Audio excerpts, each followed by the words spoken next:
வணக்கம். இன்றைய மாவட்ட செய்திகள்.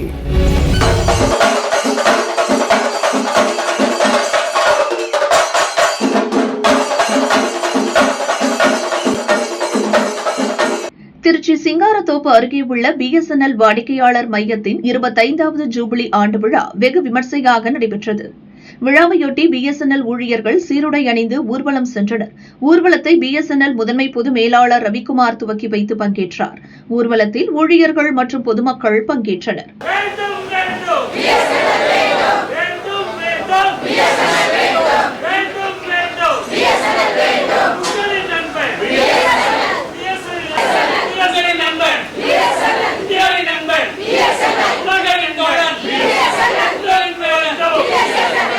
என்ன கஷ்டமான சமயத்தில் கூட they have taken எப்படி this parents will protect their children. நம்ம ஸ்டாஃப் அவருடைய BSNL காப்பாற்றிருக்காரு. They have spent in difficult periods when BSNL did not have money. They have spent from their own pockets and they ensured that BSNL never failed. So this success goes to our staff. We are celebrating our people's attitude, our staff attitude, and our customers' loyalty, and our transparency and affordable price which BSNL is providing to all sort of people. And இப்போ procession போயிட்டு வர சமயத்தில் பார்த்து many people voluntarily joining, though we had not advertised and people you have just come. Many people volunteered to join us in the procession. That shows their loyalty and love towards BSNL. This is what we want. Now BSNL is back with all advanced technologies. Now BSNL will succeed. இப்போ கனெக்ஷன்லாம் எப்படிங்க sir? இப்போ அதிக அளவில் இருக்கா? அந்த பழைய மாதிரி ஒரு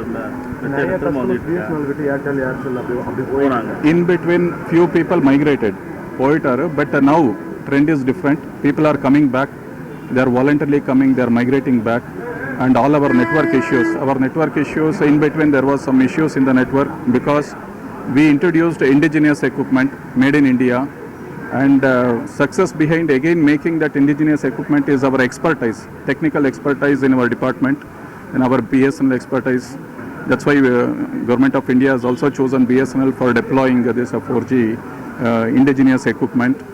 And now we are registering from past few months we are registering growth in revenue and growth in customer, and thanks to all the customers who are showing interest in BSNL. Ellame 4G பண்ணியாச்சு all over, even in Pachamalai, in forest areas where our tribal people are living, where other operators are not going there because of lack of revenue or any issues, other issues. We are there.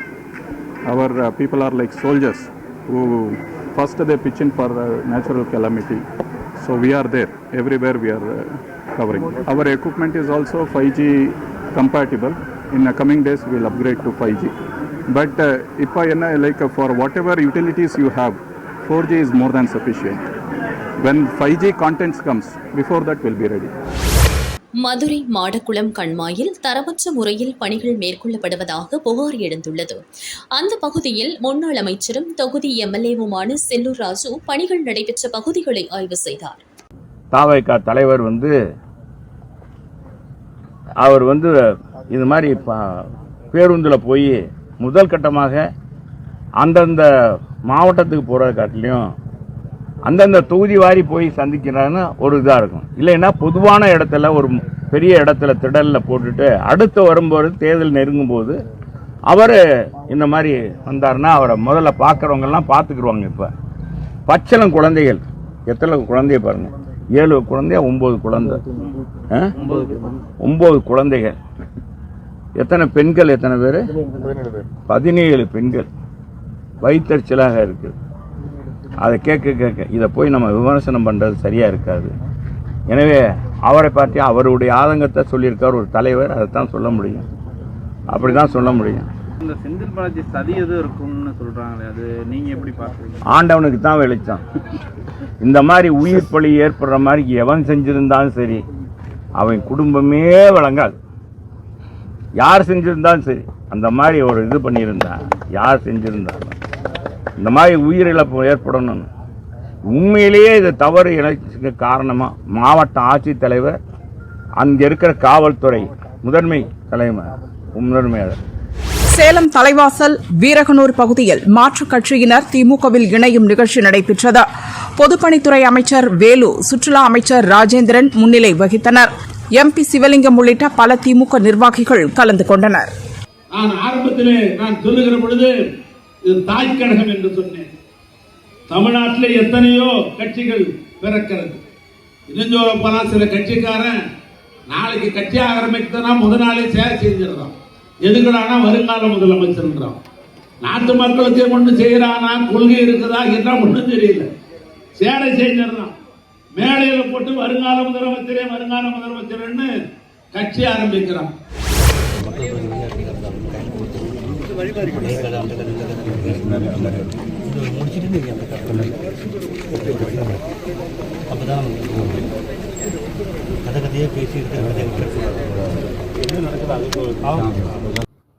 Nilgiri மாவட்டம் பந்தலூர் அருகே நெலாக்கோட்டை சுற்றுவட்டார பகுதிகளில் ஒரு ஆண் யானை தனியாக சுற்றித் திரிகிறது.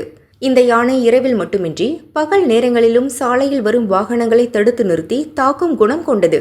அதனால் இந்த யானைக்கு ரேடியோ காலர் பொருத்தி கண்காணிக்கப்படும் என வனத்துறையினர் கடந்த சில மாதங்களுக்கு முன்னர் உறுதியளித்தனர். ஆனால் அதற்கான நடவடிக்கை எடுக்காத நிலையில் நெலாக்கோட்டை அருகே நேற்று முன்தினம் ராக்கூட் தேயிலை தோட்டத்தில் காட்டு யானை முகாமிட்டு இருந்தது. ராக்கூட் பகுதியைச் சேர்ந்த எஸ்டேட் தொழிலாளி ராஜேஷ், வயது 48 என்பவர் நெலாக்கோட்டை பஜாரில் பூஜை பொருட்களை வாங்கிக் கொண்டு தனது மனைவி கங்காவுடன் ஆட்டோவில் வீட்டிற்கு வந்தார். வீட்டின் அருகே வந்தபோது சாலையில் இந்த யானை நின்றிருந்தது. யானையை பார்த்த கணவன், மனைவி மற்றும் ஆட்டோ டிரைவர் ரமேஷ் ஆகியோர் ஆட்டோவில் இருந்து இறங்கி ஓடினர். அப்போது துரத்தி வந்த யானை ராஜேஷை தாக்கியதில் அவர் சம்பவ இடத்திலேயே உயிரிழந்தார். தொடர்ந்து யானை ஆட்டோவை சேதப்படுத்தியது.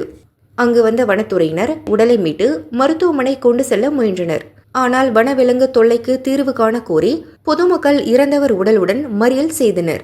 DSP வசந்தகுமார், தாசில்தார் சிராஜு நிஷா, வனச்சரக ரவி உள்ளிட்ட அதிகாரிகள் பேச்சுவார்த்தை நடத்தி தீர்வு காண்பதாக உறுதியளித்தனர். தொடர்ந்து நேற்று நள்ளிரவு 11:30 மணிக்கு உடலை பிரேத பரிசோதனைக்கு கொண்டு சென்றனர். தொடர்ந்து இன்று காலை ராக்கூட் தேயிலை தொழிற்சாலை முன்பாக சாலையில் பொதுமக்கள் குவிந்தனர். இறந்தவரின் மனைவிக்கு கல்வி தகுதி அடிப்படையில் அரசு பணி வழங்க வேண்டும். தொடர்ச்சியாக வாகனங்களையும் மனிதர்களையும் தாக்கும் யானையை பிடித்து செல்ல வேண்டும். சாலையோர புதர்களை அகற்ற வேண்டும். போதிய திருவிளக்கு அமைக்க வேண்டும். யானைகள் ஊருக்குள் வராமல் தடுப்பு நடவடிக்கை எடுப்பதுடன் கூடுதல் வன பணியாளர்களை நியமித்து பொதுமக்களுக்கு பாதுகாப்பு வழங்க வேண்டுமென வலியுறுத்தினர்.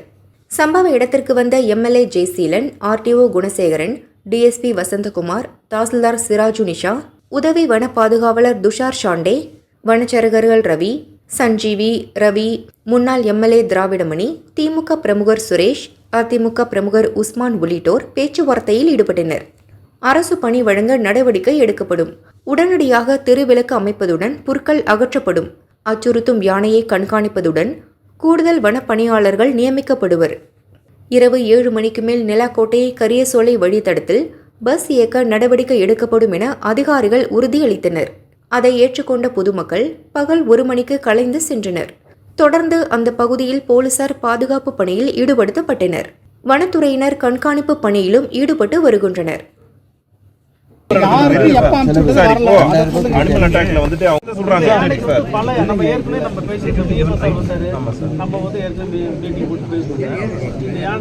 அடிக்கடி வருது, எல்லா வண்டியும் அடிக்குது, ஃபாரஸ்ட்காரங்க போற வண்டியும் அடிக்குது.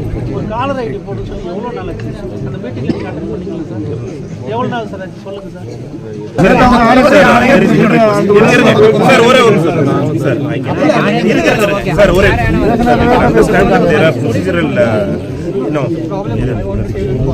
சார் 2 ஜாப் ஆப்பர்ச்சுனிட்டி இருக்குன்னு சொல்றாரு சார், என்னன்னு பாத்துறோம்.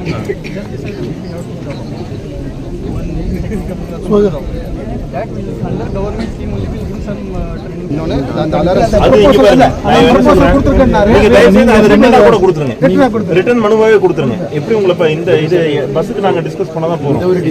சரிங்களா?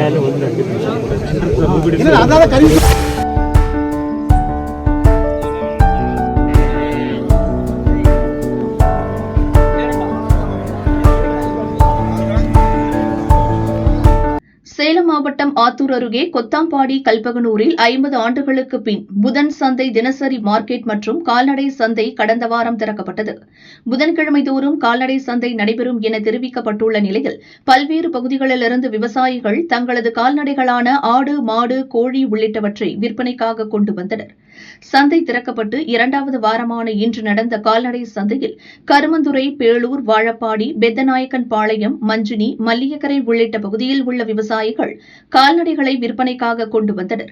இதில் 100க்கும் மேற்பட்ட கால்நடைகள் விற்பனையானது.